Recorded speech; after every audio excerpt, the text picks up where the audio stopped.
Hello, and welcome to Biblical Counseling for today. My name is Christy. Today we're going to be continuing on our video on what are the effects of narcissism. In our previous video, we talked about what are some of the basic patterns of narcissism. And again, we can't just take one or two things and call somebody a narcissist. We have to really look for an overall pattern. Today, we're going to be looking at what are some of the effects of being in a relationship with a narcissist. So basically, how does it affect us? What are some of the things that you may go through if you have been in a relationship with a narcissist or if you are in a relationship with a narcissist? Just going to go through a couple of these uh, ideas. I think there's about 5 of them, and we're just going to talk them through. So if you know somebody who is in a relationship that you think could be a narcissist, please like and share, subscribe, share this to them so that the word could get out and that they could look at it and say, this is why I feel like I am so stuck and like I'm losing my mind because I am in a relationship with a narcissist. I will do another video about how to handle once you're out of that relationship with a narcissist. What are some of the things that you're going to come up against? So let's get started. Number one, one of the effects of being in a relationship with a narcissist is a loss of confidence. And this isn't ego, it's not pride. This is not feeling that you're capable of doing anything. There was a lady who came out of a relationship with a narcissist, and she had been driving since she was really young. I think she was at least 16 or 17 years old when she started to drive. And after she was done with this relationship with the narcissist, she didn't think she was capable of going down to the corner store in her car. Her confidence had been broken down so much that she doubted her ability to do anything. She would write out lists on how to do laundry, writing out lists on grocery shopping, making sure she got exactly the right thing. And when something went wrong, she would immediately demean herself, beat herself up. She wasn't in the relationship with the narcissist anymore at that point, but she was still doing the job that the narcissist had done to her. So when you're looking at confidence, you're really looking at a sense of self-doubt about anything that you're doing, and you feel like it's not good enough. And you may even feel like you don't fit in anywhere. There is this self-doubt that happens. It's not that you're doubting other people, although there is a mistrust that is definitely there. I think that in the narcissistic relationship, you lose trust in a lot of people and you feel very isolated and closed in.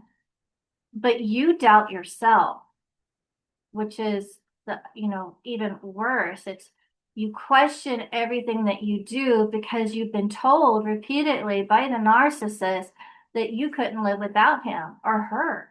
And if I say him a lot, I'm sorry, but it can be both ways. I mean, it's not only guys who are narcissists, there are women who are narcissists as well. So that's something to really keep in mind. But this sense of self-doubt questions everything that you do. So, for instance, should I say anything? Should I speak up? Is it okay to voice my opinion? What if I did go here? What if I did do that? What job am I capable of doing? There are all of these self-doubts that limit the person and keep them stuck. So one of the reasons why a lot of women, for instance, stay in a relationship with a narcissist because they honestly don't think that they can make it on their own. They really don't because they don't have the confidence anymore. They have self-doubt and now they're losing their identity. So if the person has stayed in a relationship with a narcissist long enough, they're no longer going to know who they are. They're not going to know their dreams anymore because their whole life has revolved around this person and trying to keep peace with this person. and making this person happy. So if you ask them, well, what would you like to do? They're going to probably say, I don't know. I don't know what I like anymore. I know what I used to dream about, but I can't really remember it because those dreams have died and who you are has really died, a sense of who you are. You no longer have your voice because when you try to use your voice, it didn't go anywhere. It didn't get anything done. In fact, it made the narcissist more angry and more upset. So the person in that relationship just learns to be quiet and try not to rock the boat. So it seems strange to be able to have a voice and to say, this is who I am, and it's okay to be who I am. So I would say the person begins to not have an identity. They don't know who they are. They don't know what they like. They don't know what they want to do. They are stuck living in survival mode in that moment. The next thing is, and I talk a lot about this on my channel, is the guilt and the shame. Guilt because they feel like they're doing everything wrong. Shame because they feel like that. Guilt and shame because they found themselves in a relationship with a narcissist because it took them so long to realize that they're in a relationship with a narcissist. And a lot of people come and they say, well, why did it take me this long to get to this point to realize it's really not me? It's really I'm dealing with somebody who has some very severe issues. I'll put it that way.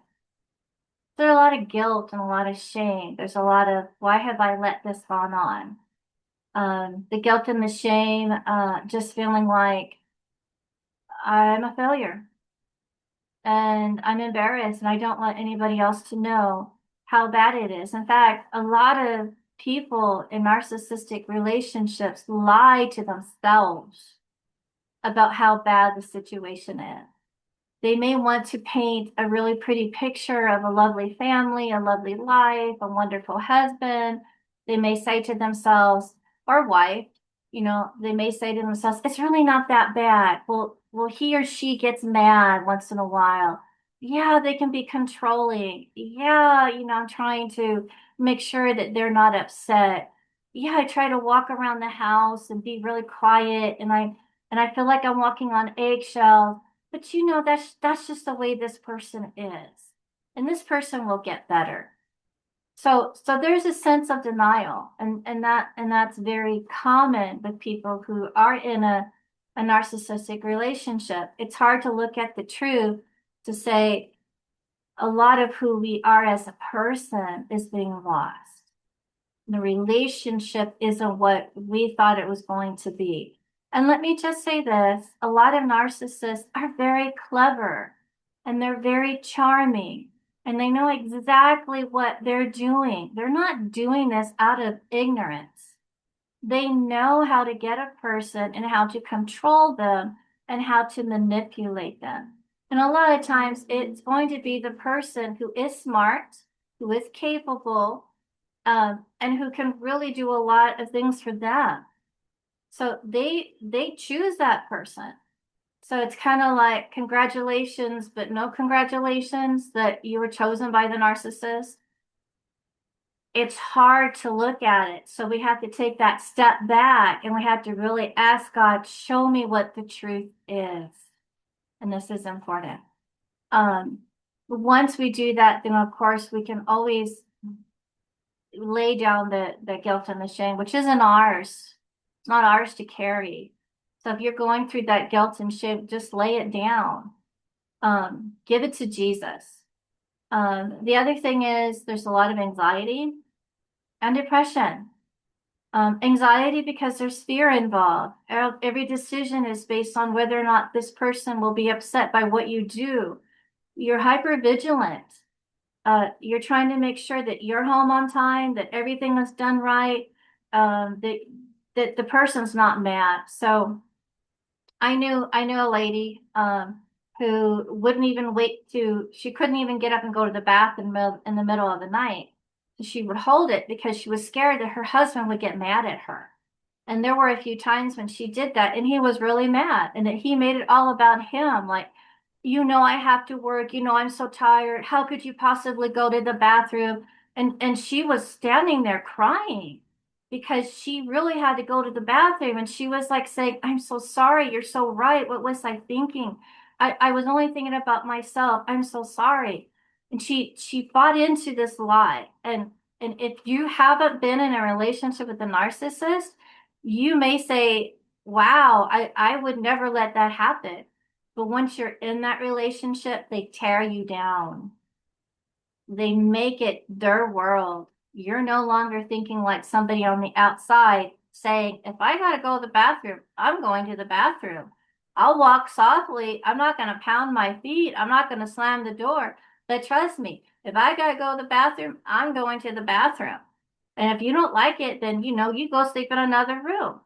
But see, the person in this type of a relationship is stuck and it's all about that person's world. It's no longer about you, it's only about them. So there is this anxiety and this depression that comes along with it because you just don't know what to do. You just feel stuck.